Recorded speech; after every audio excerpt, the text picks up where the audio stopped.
So we'll start with some fundamentals. I'm myself confused with this terminology, but I find it essential for us to learn. So this question is for both our speakers. Please define telehealth and telemedicine in your own words, and what does that encompass? Paul, I'll let you go first. Oh, thanks, Jen. So, You're welcome. I think a lot of us use these terms and kind of mix them around. And I think as long as people know what you're talking about, that's fine. But strictly speaking, telehealth is the delivery of health-related services and information using technologies to improve the patient's health status. So that includes telemedicine, but it includes a lot of other things. It can include educational sessions like this. It can include consultations over the phone, charting in an EMR. So it's a pretty broad um, um, topic. Telemedicine, we think of more as patient care delivery, but within telemedicine, you can group that into different things. So the classic definitions are store and forward, remote monitoring, and then real-time interactions. So the way I think of store and forward is, if there are 5 hospitals that have radiology department and they're sending their images to a radiologist who's sitting at yet a 6th location, that's an example of store and forward. Remote monitoring, of course, classically we think of CGM and sitting somewhere and reading that from a distance. And then real-time interactions is really where the field has exploded in 2020 in terms of video conferencing like this, as you all know very well, or too well maybe, but really to do that for patient care. And so that's probably the biggest area. Yes, Paul is absolutely correct. I don't have anything to add to that. That was beautiful. I will say that one thing, I guess, that has added, and we'll talk a little bit about the changes related to the public health emergency, but the ability to use phone interactions for our traditional medical care has been new for almost all states during the public health emergency. And that definitely folds into all of those definitions, but it's something that we really didn't have accessible to us previous to the public health emergency. Thank you. Now, Dr. Raymond, can you please describe what was on your plate as the chief of virtual care committee during the pandemic? That's a great question. So I think Paul and I would both probably say this. We felt very lucky come March 2020 that we had been doing research in telehealth and telemedicine for some time. And in fact, I was at the Barbara Davis Center before Children's Hospital, so I got to work with Paul on all of that before. So what that looked like in March, so on the 13th of March, when we knew we were going to switch to a public health emergency, I talked with our department chair and then really used our research model and team to convert the larger division of endocrinology to telehealth visits for our patients.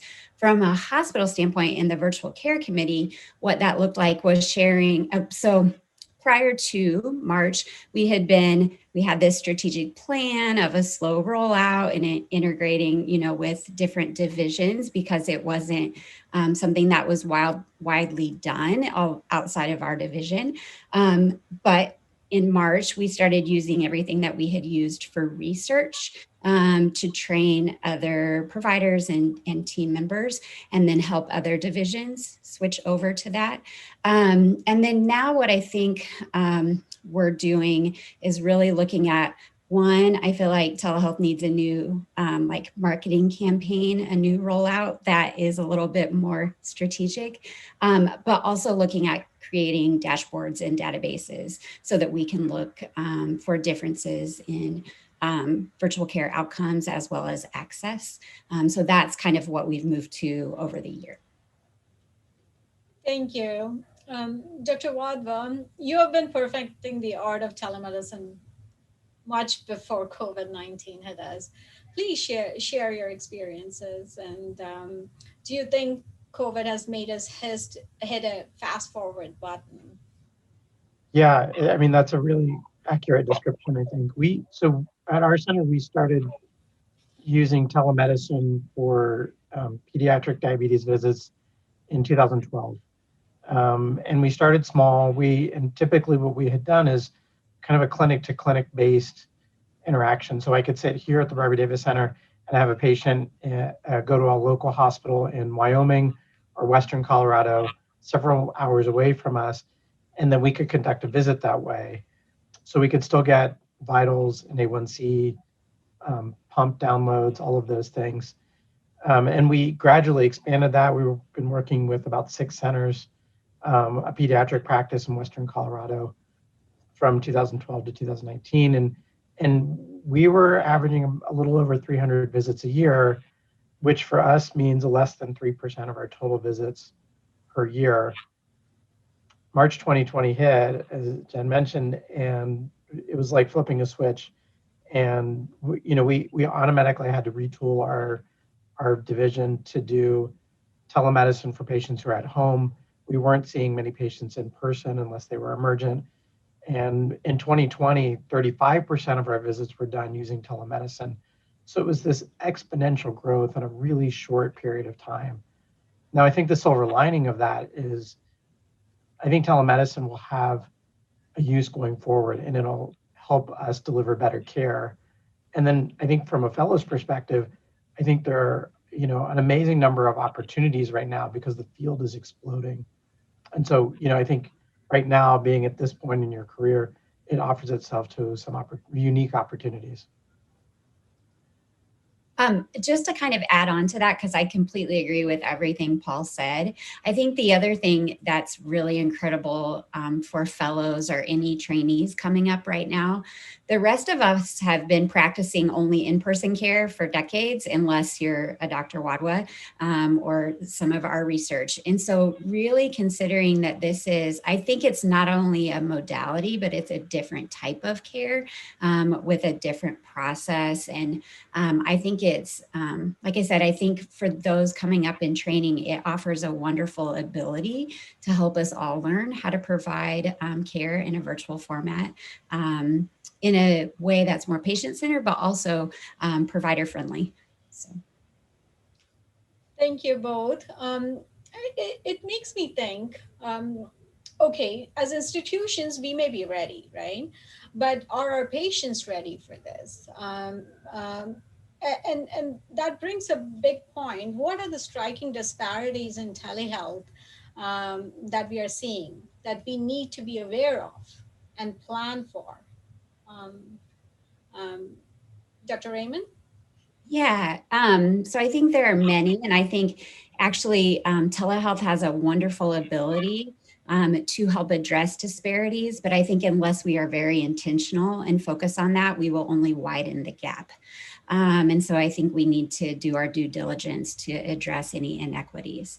I think the things to consider are access to internet. I'm hoping from a government standpoint that there will be some changes in broadband internet access.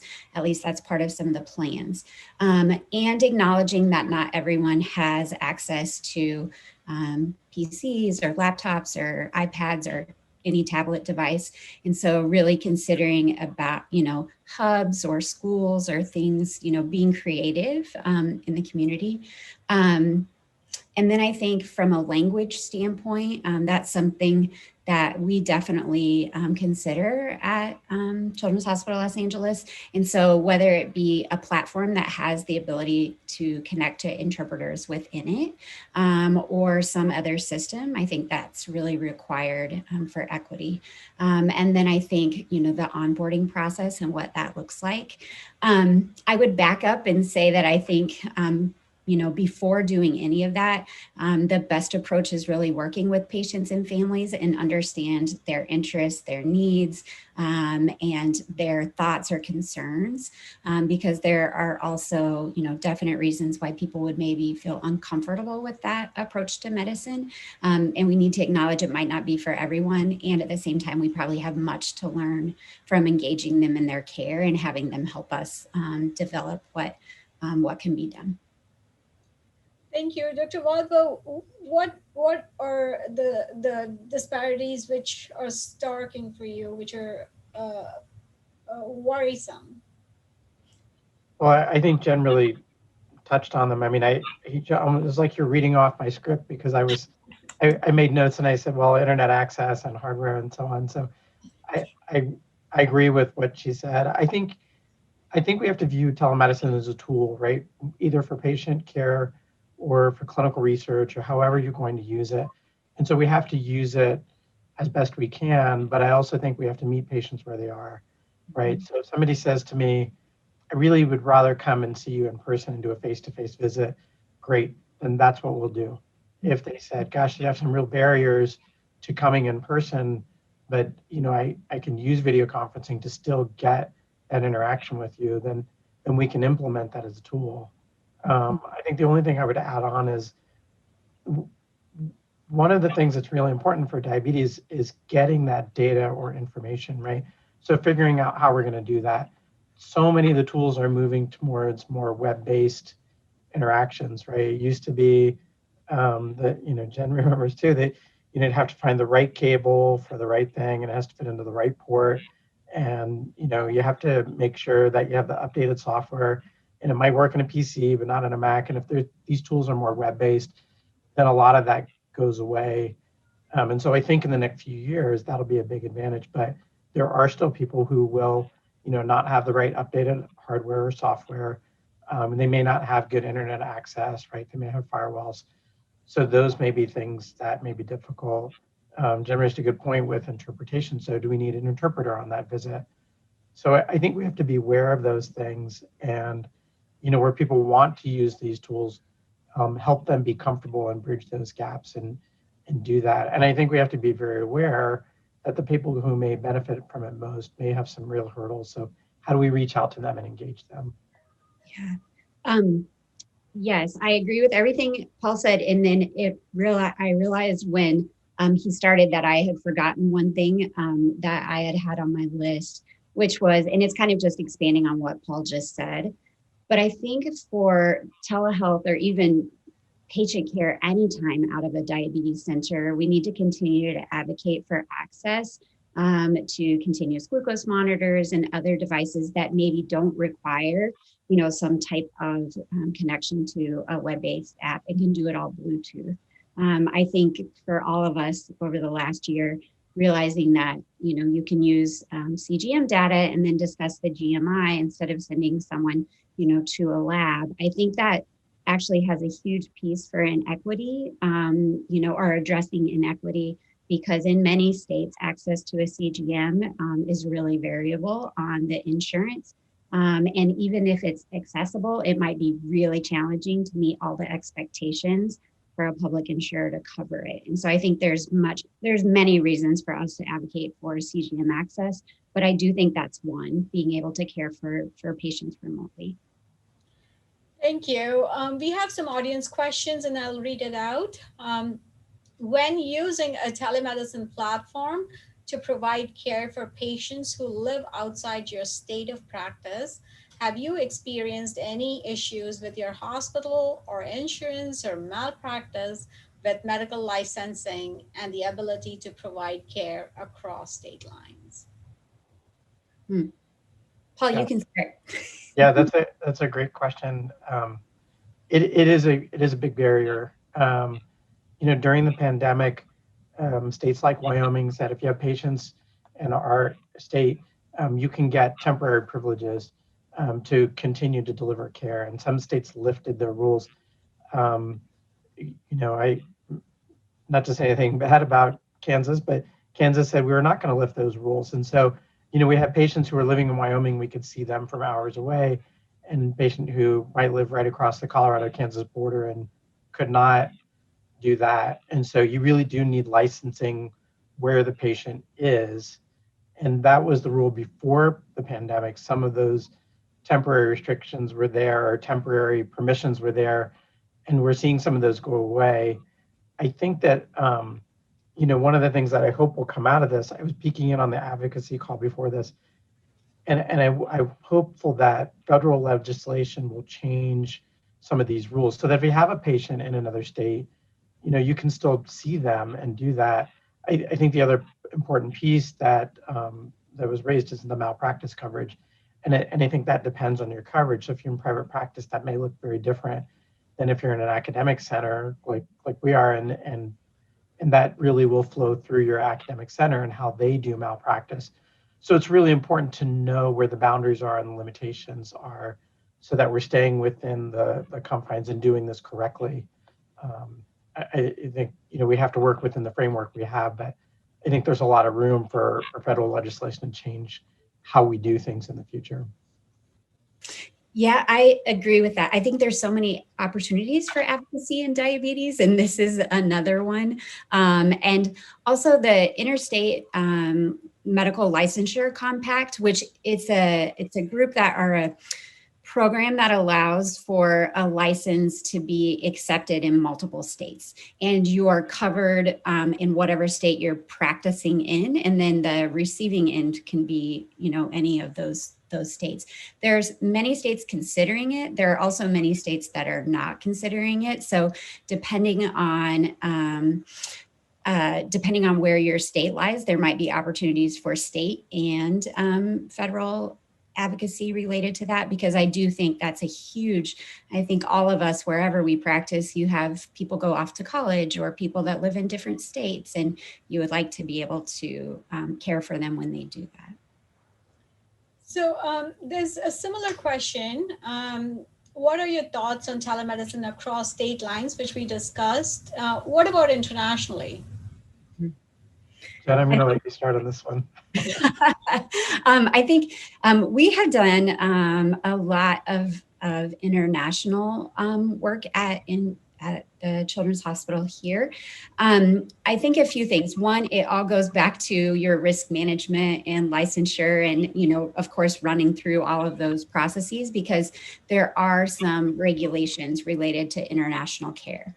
That being said, I think it's an amazing tool to be able to provide international care. And again, if we have Bluetooth devices and all of those things, you can get, what you kind of, what you need. We have used it as a consult service and then kind of as follow-up. And we've done it in multiple places. We've also done it for education of teams, whether it be the hospital has done it for like ICU teams in different countries and taught them different skills and that type of thing. And then we've done consulting within hospitals. Where I have found it to be challenging, the few patients that I have had, is if you're seeing them for continuity of care, sorting out prescriptions or getting devices, things specific for patients with diabetes can be a challenge. And we found ways around that. But I actually think telehealth is an amazing tool for patient care, consults, but also education. So segue into this would be, okay, it's a great tool. Now patients have realized it, physicians have realized it, but what about the payment models? Some pandemic exceptions were made. Are they here to stay? What are your thoughts? Yeah, that's a big question. I don't think anybody knows for sure what things will look like a year or 2 or 5 from now. We've seen pretty good payment models in terms of reimbursement for telemedicine visits during the pandemic.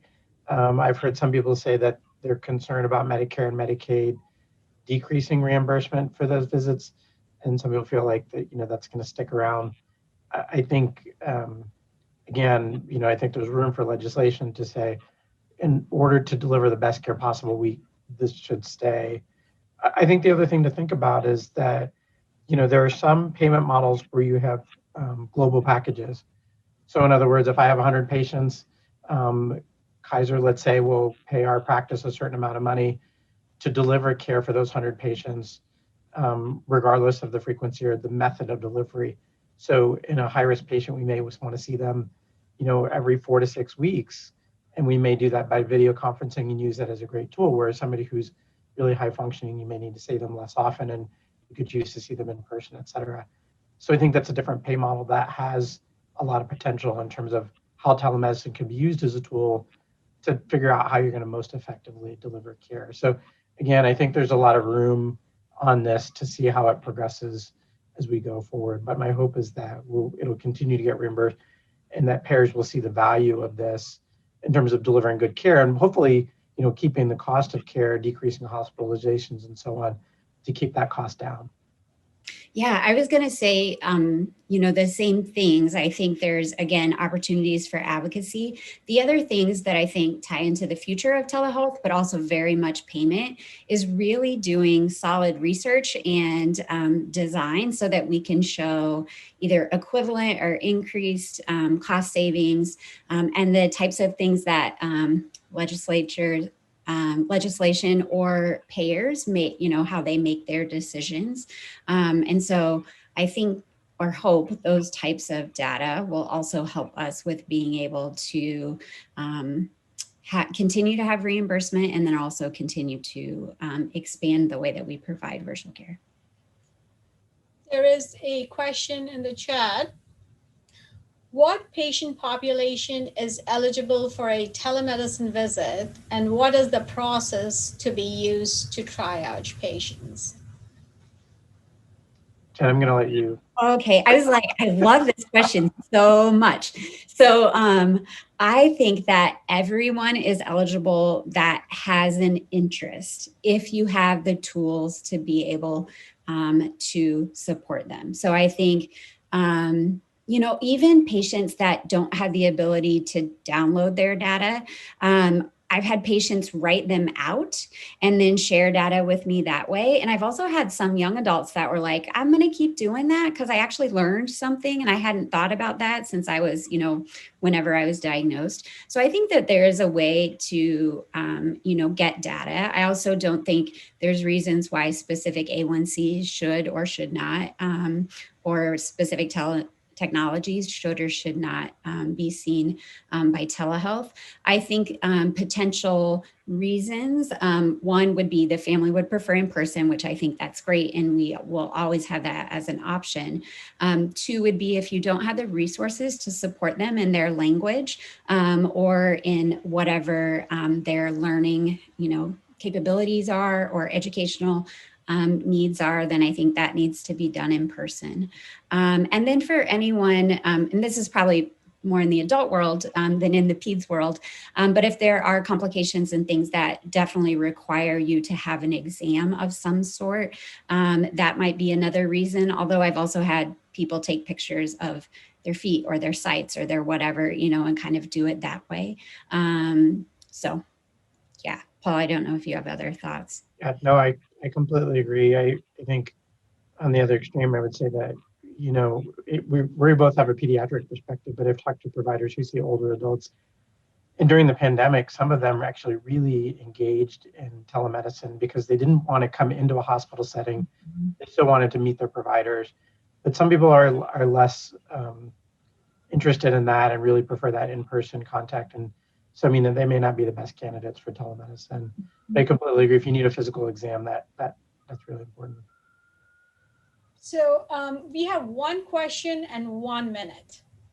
What model can we use to integrate fellows into the visit in academic center and even other trainees? So we have a fellows continuity clinic where we've used telemedicine and we have a supervising attending involved. I try to keep this short, but you can do that to integrate there. I think it depends on the setting you're in. There are three-way models too. The attending can zoom in, and a fellow can zoom in, and the patient too, right? Those models are available. Thank you so much. Truly appreciate Dr. Wadwa and Dr. Raymond being here today. Thank you.